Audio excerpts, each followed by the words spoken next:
मृत्युंजय तिवारी, अरे भाई आपके नेता आपकी पार्टी को खड़ा करने वाले वो तो खुद जेल में गए थे। संविधान की तो हत्या हुई ही थी 25 जून 1975 को। क्या इस बात को नकारा जा सकता है? देखिए संदीप जी, जो वर्तमान हालात हैं उस हालात में जिस इमरजेंसी की बात आप कर रहे हैं उससे भी खतरनाक स्थिति आज है। आज तो अघोषित आपातकाल जो आप कह रहे थे वो स्पष्ट दिख रहा है कि चुने हुए प्रतिनिधियों को, प्रदेश के माननीय मुख्यमंत्रियों को किस तरह से अपने जांच एजेंसियों के माध्यम से जेल में भेजा जा रहा है।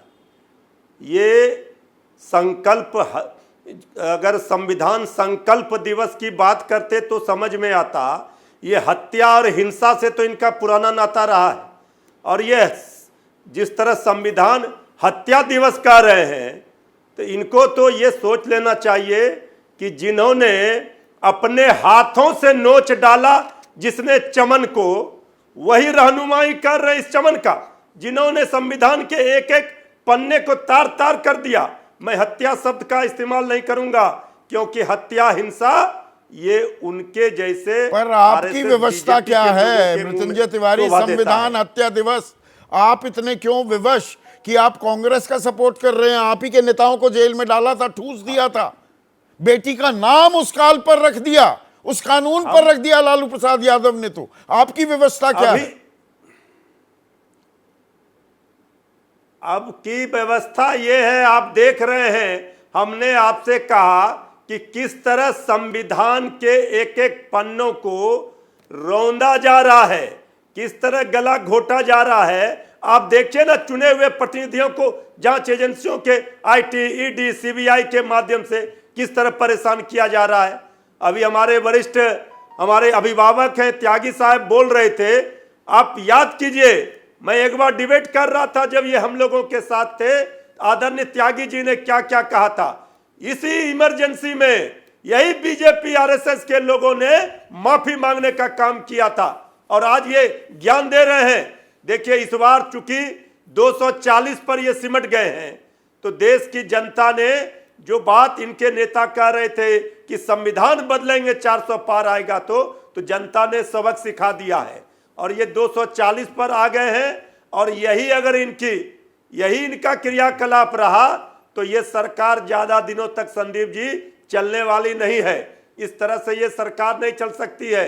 यहां देश में बेरोजगारी, भुखमरी, महंगाई, गरीबी, इससे लोग परेशान हैं, और ये संविधान हत्या दिवस की बात कर रहे हैं तो 30 जनवरी को बापू के हत्या दिवस मनाइए, महात्मा गांधी हत्या दिवस मनाइए, गोधरा कांड का दिवस किस तरह से हुआ था, तो यहाँ पर बहुत सारे दिवस, बस काले अध्याय, काली तारीखें, हत्या दिवस, वहां पर राजनीति सिमटती दिखाई दे रही है कि संविधान बनाम रोजगार, आने वाली राजनीति का रोड मैप हो गया है तैयार दिबांग? देखिए बिल्कुल, और अगर आप बात कर रहे हैं इमरजेंसी की, तो बिल्कुल साफ है इमरजेंसी का वो दौर बहुत काला अध्याय, यानी करीब 1,40,000 लोगों को जेल में डाला गया, और maintenance of internal security act यानी मीसा, उसमें आप किसी भी को पकड़कर अनिश्चित काल के लिए जेल में डाल सकते थे। बिल्कुल, मीसा इतना खतरनाक एक्ट था। हम जानते हैं किस तरह से लोगों की ज़बरदस्ती नसबंदियाँ हुई, नए नए रिकॉर्ड बनते थे। सबसे बड़ा रिकॉर्ड, क्योंकि मैं उसको बहुत क्लोजली फॉलो किया, कुमी कपूर ने बहुत अच्छी किताब भी लिखी है, 6,000 नसबंदियाँ हुई उत्तर प्रदेश में, रिकॉर्ड बना, इसकी तारीफ हुई।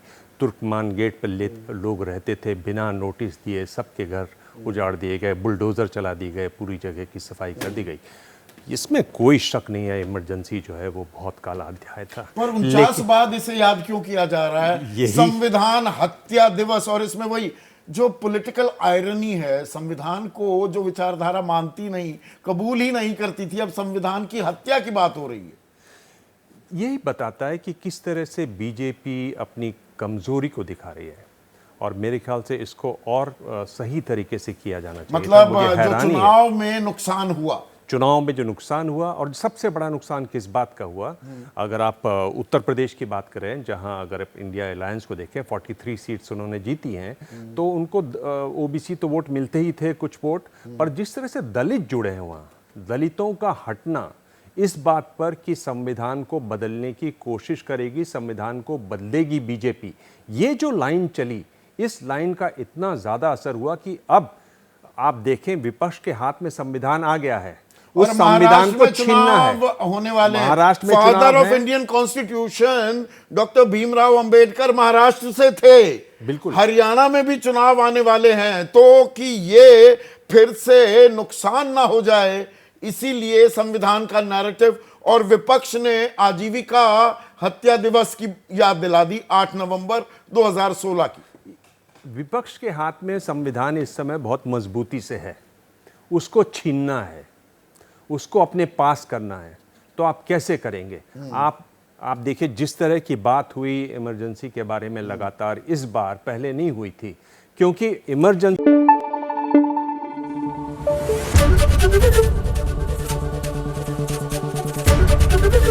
एबीपी न्यूज आपको रखे आगे।